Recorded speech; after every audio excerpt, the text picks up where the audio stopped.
Kudos to the baby trinity, that is Rasmus Hojlund, who turned 21 today.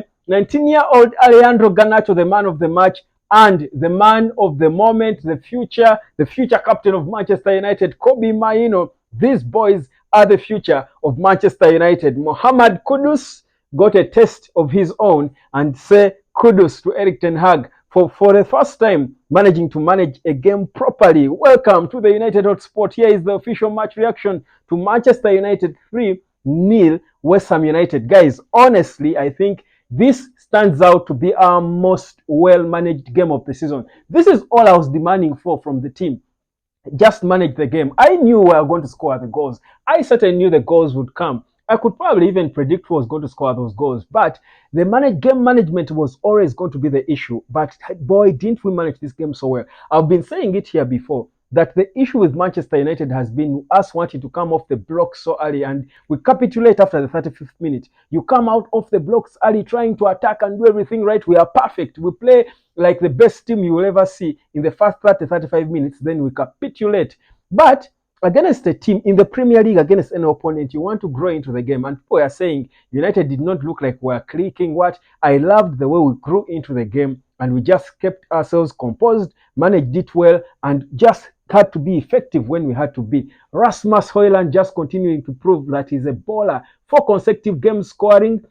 His 21st birthday. What a birthday gift for himself. Guys, let's get proper into the player ratings. I'll start it off with the goalkeeper, Andre Onana. Guys, learn to give credit where it's due. This was by far Andre Onana's best game in a Manchester United jersey. And it's no mistake that it comes when our entire squad is full, when we have our best team playing at the best level. So Andre Onana beginning to prove that he's world class. So this time, if he continues playing like this, because he was asked a lot of questions, let's be honest, but he was always there to give the right answers on time. So Onana out of 10, I would give him a 7.5 or 8 out of 10. Honestly, let's give him his credit.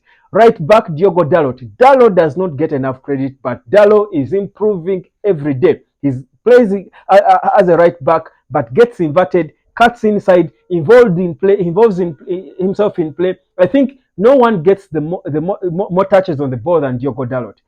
Dalot is always impacting and involving in every attack we make. He's good defensively, tackling and getting balls off the feet of players. Boy, Dalot out of 10, I will give him a 7.5 in this one. Left back, Luke Shaw. What a strong guy. Luke Shaw is too strong. Should be competing in the world's strongest man. This guy is so firm on the ground and fit and solid. Good at overlapping. Composed, mature performance, playing like the senior player he's supposed to be. Out of 10, I will give Luke Shaw a 7.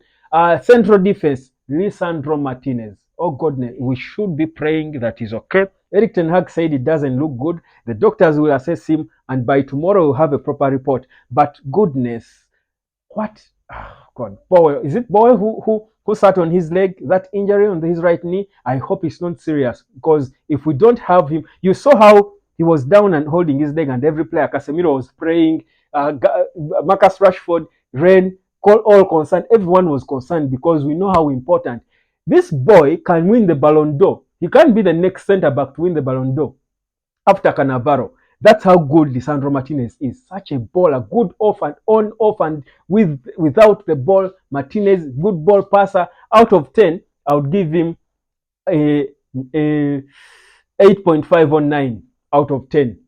Out of 10, I'll give him a 9 out of 10. Then Harry Maguire made maybe one mistake that could have costed us a goal, but was largely composed. Again, good ball passer, good ball distributing. I'll give Maguire 7.5 out of 10. Then in the middle, Casemiro. I think Casemiro looked improved. He was not panicking. He was not causing falls, unnecessary falls. I thought. Then you felt he was guiding his teammates well. I would give Casemiro also a 7.5 out of 10. I think he had a decent game. Okay, 7 out of 10, slightly below Dalot. I'll give him a 7 out of 10. He was involved in the goal we scored. You saw how he timed the run and went and involved himself in that hard tackle to just get the ball and give it to Rasmus Hojlund, who cut in on the right and gifted us a beauty. So I'll give him a 7 out of 10. Then Kobe Mainoo, not probably his best game we've seen, but Mainoo is always there to compose and keep us organized. So I'll give him a 7 out of 10. So Kobe will always be there. Then Bruno Fernandes had good moments, but he was Bruno, always like that. He's the brain of the game, the team, always on and off. I'll still give Bruno a 7 out of 10. Not his best performance ever, but still, it was a proper disciplined performance. 7 out of 10 for Bruno. Go forward, Alejandro Garnacho, obviously the man of the match, 9.5 out of 10. My boy here who is on the camera gave him a 10 out of 10. I'll give him a 9.5 out of 10. I like his boldness to go into every attack. Whenever Garnacho gets the ball, the first instinct is to charge forward, and whether he loses the ball or not, he will keep doing it. He can be selfish at times. This time he wasn't, perhaps, but I love the fact that he's aggressive, he's taking on people, and he beats them more times than not. So Garnacho, impeccable player, one for the future. And he's only 19, guys. He's only 19. Then Marcus Rashford, I think he had a poor game. I think he was one of our poorer performers, honestly. I'm surprised that he played the entire 90 minutes. I would give Marcus Rashford a 6.5 out of 10, honestly. 6.5 for Marcus Rashford.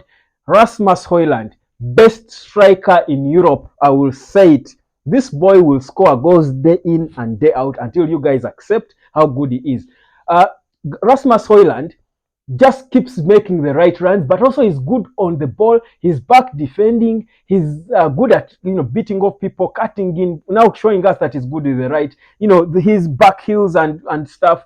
What a player! Hojlund was for me our third best player after Garnacho, Lisandro Martinez. Hojlund comes next, so I would give him if I gave Martinez 9, Garnacho 9.5, I would give Hojlund 8.5 out of 10. That's how good this boy is. What a baller Rasmus Hojlund is. No wonder he's a key component in our holy trinity.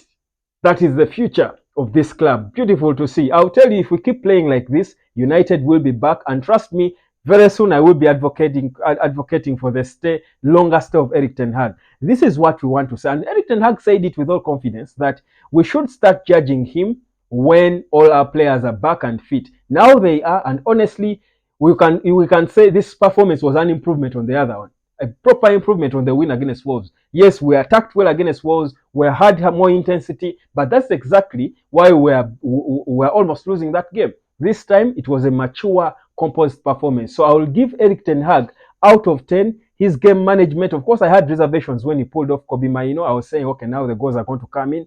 Ten Hag does it again. But Scott is a proper impact substitute. Scott is a smart player. In fact, I have a feeling that Scott might be a football manager when he retires, whenever, 10 or 20 years from now. Scott has got a good brain, because players who come off the bench and impact games like that, you saw how Casemiro was tapping him for his assist to Garnacho. Scott is quite smart. He's always in the right positions. He's a smart player. So I would give Scott McTominay, also as a substitute, I would give him a 7.5 out of 10. Anthony Dos Santos, no. He's a work hardy, yes, but I still want to say Ahmad enjoying some minutes. But of course, you understand that when you've won a game like that as part of management, you don't want to bring in Ahmad, who is not going to give you much defensively. Anthony will run back and track back and try to fight, and he's a work hardy. So a bit understandable. Anthony, I won't rate him, but I'll rate Erik ten Hag as a manager. First, Erik ten Hag, I would give him an 8.5 out of 10. I think I would give him 8.5 out of 10. I think he handled this game well, a professional performance, respecting a serious opponent. Then the general team performance, I would give the general team 8.5 as well out of 10. We just handled this game right, and that's exactly how United is supposed to play. We are now ahead of Westham. We are 6th with 38 points, just 2 ahead of Westham United. Boy, Man United is slowly but surely coming back. If we continue playing like this, trust you me, we could be in the top 4, and that's exactly what we want to see. My name is Webb. Subscribe, and yeah, kudos to the boys, and kudos should be ranting. He was beaten at his own doors. United is back. Subscribe. I'll catch you later, fam.